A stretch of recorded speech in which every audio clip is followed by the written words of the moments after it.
In the quiet stillness of a forest in ancient India, beneath the wide canopy of a Bodhi tree, a man sat in deep meditation.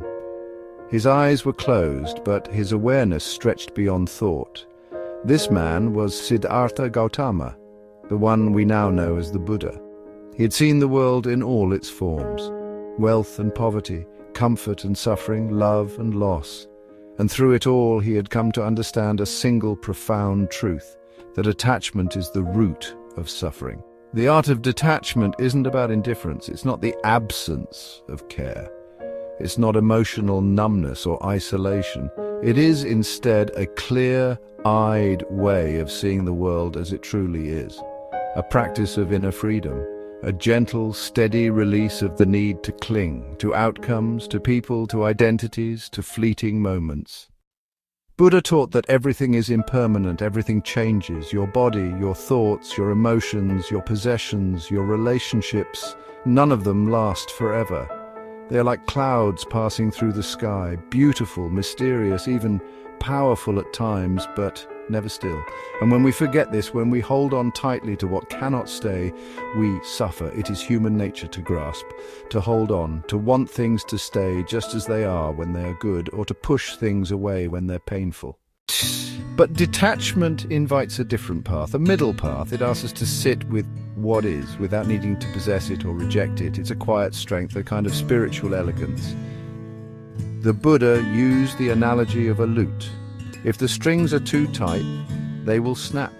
If too loose, they will not play. But with the right tension, they create harmony. In the same way, detachment is not complete withdrawal or carelessness. It is balance. It is engaging with life fully, but not being owned by it. Imagine holding water in your hand. Clench your fist and it slips through your fingers, but hold it with an open palm and it stays. That is the nature of detachment. The practice of detachment begins with awareness. You start noticing where your suffering originates. Maybe it's the fear of losing something you love. Maybe it's frustration over things not going your way. Maybe it's anxiety over how others perceive you. If you look closely, you'll find that at the core of these experiences is attachment to a desired outcome, to a particular identity, to control. In mindfulness, we watch our thoughts and emotions arise and pass like waves on the ocean. We do not chase them and we do not flee from them. We simply observe. And in that observation, we begin to see that we are not those thoughts, not those emotions.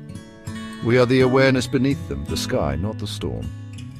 This is what the Buddha meant when he said, "You only lose what you cling to." It's not that you can't love or care or hope.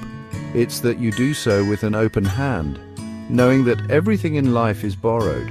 You begin to live more gently, more presently when you stop trying to own what cannot be owned. Detachment also asks us to examine the stories we tell ourselves, stories about who we are, about our past and future, about what success looks like. These narratives become cages when we believe them too deeply. They limit our freedom.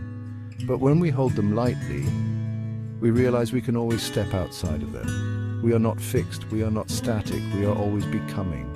There is peace in knowing that you do not have to control everything, that your worth is not determined by achievement, that your happiness is not dependent on external validation. This is not apathy, this is liberation. The Buddha's own life was a study in detachment. He left a palace behind, not out of disdain, but out of a deeper longing to understand the nature of suffering. He renounced a crown, a title, a world of pleasures, and found something far more enduring: insight, compassion, serenity, and yet he was not cold. He loved deeply, he taught tirelessly, he held the hands of the dying, and looked into the eyes of strangers with the warmth of 1,000 suns. Detachment did not make him less human.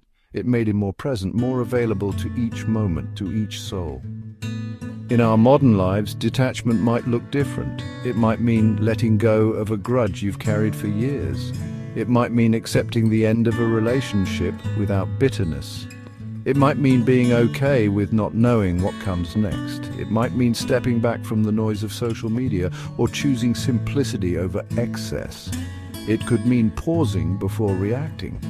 breathing before speaking, letting silence be a companion rather than a discomfort. It might mean being able to enjoy a beautiful sunset without needing to capture it, to enjoy love without fearing its end, to be alone without being lonely. Detachment is not a one-time choice, it is a daily practice. It is a slow unlearning, a soft surrender, a steady return to the self over and over again. And it begins with this moment, this breath, with the willingness to let go of the need to hold.